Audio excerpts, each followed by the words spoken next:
Nashukuru sana kwa ziara hii ya kitaifa ya Mheshimiwa Dr. Samia Suluhu Hassan ambayo ameifanya baada ya miaka takriban 19.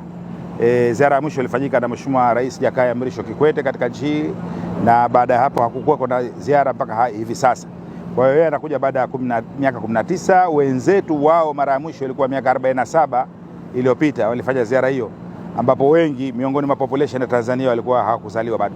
Ziara ya leo imejikita kwenye mambo matano. Kwanza, kuibua tena mahusiano baina ya Tanzania na Angola, lakini baada ya kuibua imeweza kuzingatia pia maeneo ya mashirikiano kwa karibu zaidi ambayo yalikuwa hapo awali hayakupewa mkazo. Wao ndugu zetu wa Angola wanaamini kwamba Tanzania ndio imewakomboa. Tanzania iliwapa makazi, Tanzania iliwapa malazi, Tanzania iliwapa hifadhi, na baadhi ya wabunge mlioona hapa nyuma yangu leo walizaliwa Tanzania, kwenye kambi ya Tanzania, akiwemo waziri wao wa nishati, mafuta na gesi alizaliwa katika kambi ya wakimbizi Tanzania na leo ni waziri. Kwa hiyo inaonekana jinsi gani ya zile nchi ambazo zilikuwa zikitoa hifadhi zimeweza kuzalisha pia viongozi wakubwa leo. Mwalimu Nyerere, Mheshimiwa Dr. Samia Suluhu Hassan alimnukuu Mwalimu Nyerere katika hotuba yake aliyotoa hapa bungeni kwamba tusipopata uhuru sote, basi ule uhuru wetu sisi wa Tanzania unakuwa haukukamilika, na hilo alieleza kwa wazi kabisa, na ndiyo hiyo iliyopelekea wa Angola kutaka kutukaribisha zaidi Tanzania, kushirikiana zaidi, kufanya biashara zaidi, kufanya uwekezaji zaidi, kwa sababu wao wanaamini sisi ni ndugu zao. Kuna wakati ule bado uhuru haujapatikana kutoka Wareno, hata pasipoti walikuwa wakitumia za Tanzania ambazo zilikuwa zikiwasaidia kuingia na kutoka mpaka uhuru wao ulipokamilika. Mheshimiwa Rais katika hotuba zake 3 ametoa tofauti.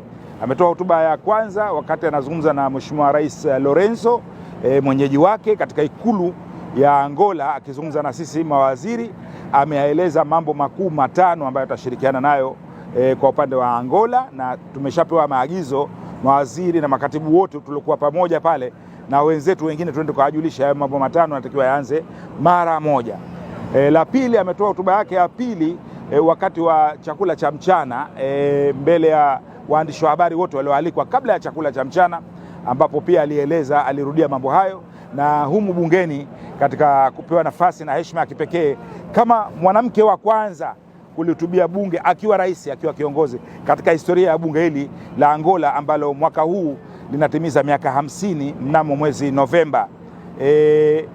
Miongoni mwa mambo 5 alioeleza, kwanza kabisa ameondoa swala la visa kwa Waangola. Wao walishatuondolea sisi wa Tanzania mapema kabisa kuingia kwao, lakini sisi bado tulikuwa tumewekea visa, wanalipa ile $50. Kwa hiyo ile leo, kuanzia leo limeondoshwa rasmi. Waangola wanaweza kuja kutembelea, na sisi wa Tanzania ruksa, mnakaribishwa kuja hapa Angola na fursa mmeziona. La pili lilikuwa ni kubwa kabisa, ni kushirikiana kwenye masuala ya usafiri, kuunganisha zile reli mbili, baadaye reli ya Benguela na reli ya Tazara, lakini pia na ndege yetu ya Air Tanzania kuambiwa waangalie haraka sana uwezekano wa kuja, kwa sababu mnajua kuja huku tumezunguka sana ili kufika hapa. Kwa hiyo ule mzunguko usiwepo ili tuje. La tatu, hawa wenzetu ni wanunuzi wa chakula wakubwa sana. Wao ni net importers of food wanaitwa, ni wanunuzi wa chakula, na Mheshimiwa alitangaza jinsi gani mchele wetu ulivyokuwa mzuri, na wao wana uhitaji mkubwa sana wa mchele. Kwa hiyo tunatarajia pia kwa supply mchele kwa wingi sana. Watanzania wanatakiwa wazalishe mchele kwa wingi sana.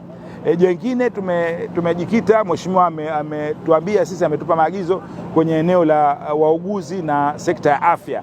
Hapa wana uhitaji mkubwa sana wa madaktari na wauguzi.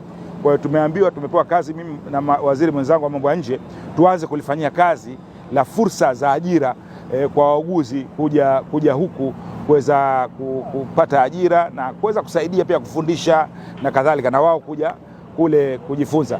Lakini la mwisho kabisa ni masuala ya uchumi wa blue, na mmemwona waziri wa uchumi wa blue alikuwa hapa kutoka kule Zanzibar. Tunatakiwa tushirikiane zaidi kwenye masuala ya uchumi wa blue, lakini mambo yako mengi sana kiujumla, na yote hayo tunatarajia kuyafanya katika ule mkataba wetu uliosainiwa mwaka 1983 ambao bado hatukufanyia haki na leo mtaona kuna mikataba mipya miwili imetokana na mkataba ule ambao mmoja ulisainiwa na ile taasisi ya uwekezaji TIC, na Tanzania Investment Center, taasisi ya uwekezaji ya Tanzania pamoja na taasisi ya uwekezaji ya hapa, lakini kuna mkataba mwingine umesainiwa kwenye masuala ya ulinzi na usalama. Lakini mheshimiwa amempongeza sana Rais Lorenzo mwenyeji wake kuwa mwenyekiti pia wa Umoja wa Afrika, yeye ndio mwenyekiti. Kwa hiyo naweza kusema ni ziara mojawapo iliyofanikiwa sana, imefanyika ndani ya muda mfupi sana, na kubwa zaidi Mheshimiwa Rais amemwalika yeye kuwa mgeni rasmi katika lile onesho letu kubwa kabisa tunalojivunia wa Tanzania Sabasaba mwakani mnamo Julai. Katika maonesho yale ya Sabasaba Mheshimiwa Lorenzo anatarajiwa kuwa mgeni rasmi. Asanteni sana.